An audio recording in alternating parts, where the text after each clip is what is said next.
Well, hello everyone. My name is Mighty Stream, and I'm going to do your February the 22nd spiritual principle a day in a meditation.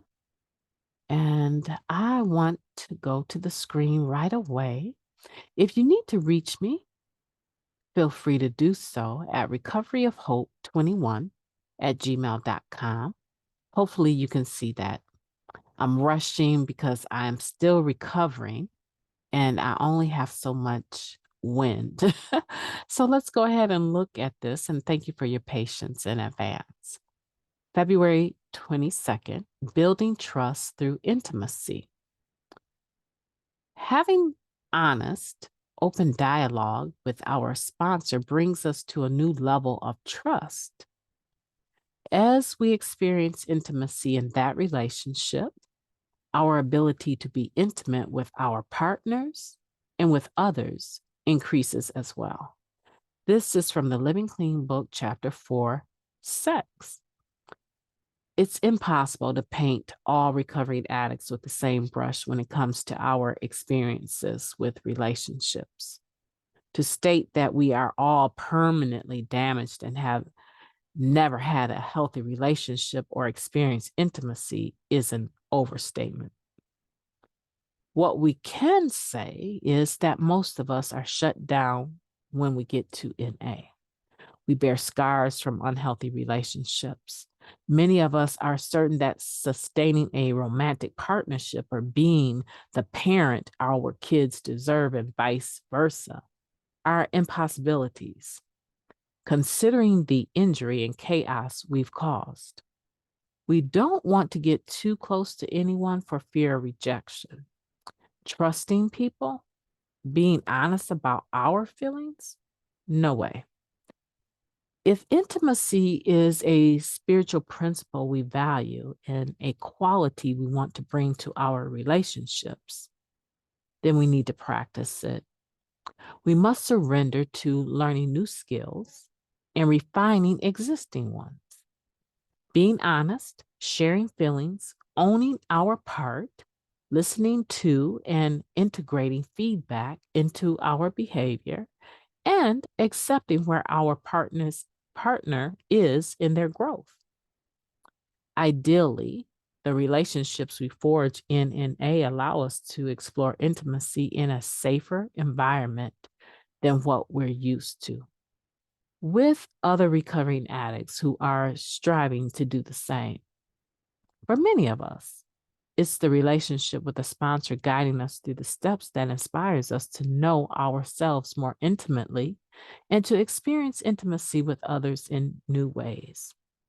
However, this role isn't limited to our sponsor. As we start to open up, we may find multiple members we can learn to trust. We addicts may bear the scars from previous attempts at trusting others, but not all scars are permanent. I will make today a day of healing from my past relationships. I will do this by being willing to share intimately with someone I can trust. Let's take a moment of silence, followed by the we version of the Serenity Prayer. Moment of silence now, please. Thank you.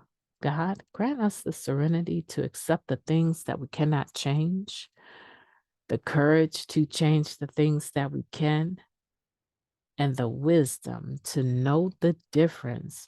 Please and thank you.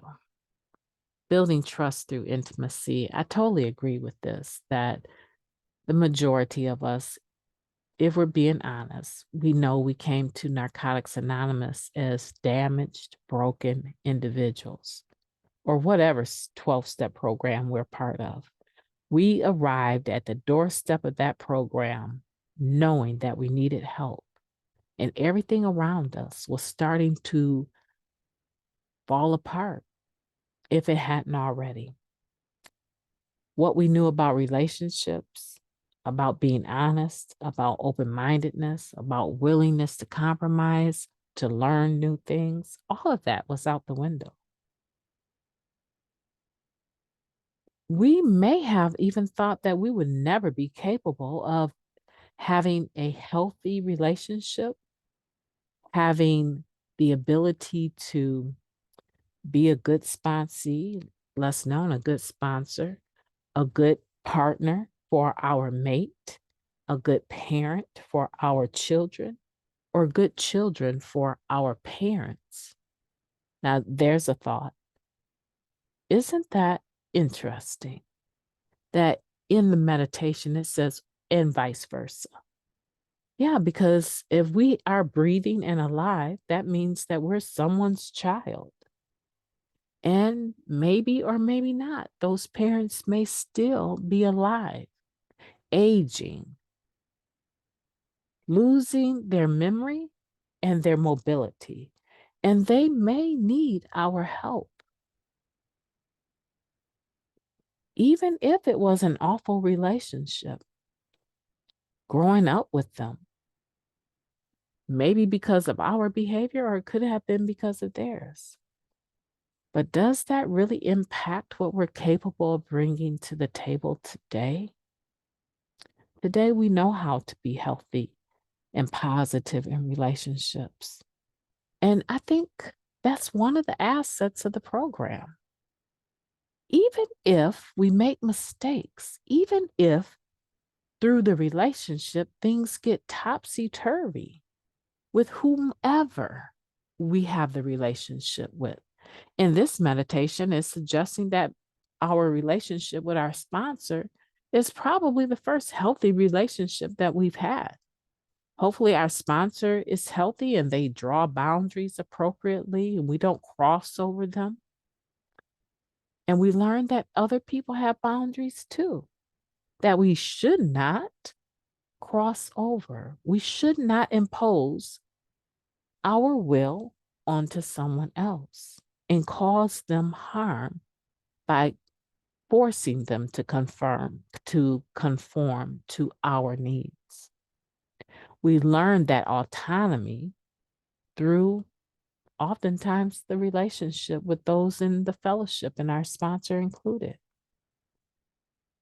It's a wonderful training ground, if I can call it that. It's a wonderful place to be able to learn how to do relationships and not have everything at stake on one mistake or two or even three, because we're always going to tell you, keep coming back. More will be revealed. You'll hear people say, we got a whole chapter on more will be revealed. We got a whole chapter entitled, We Do Recover. And we do. But we do it 1 second, 1 moment, 1 day, 1 situation at a time. You know what I want for you today? This is what I want for you today. I want for you to start where your 2 feet stand right now.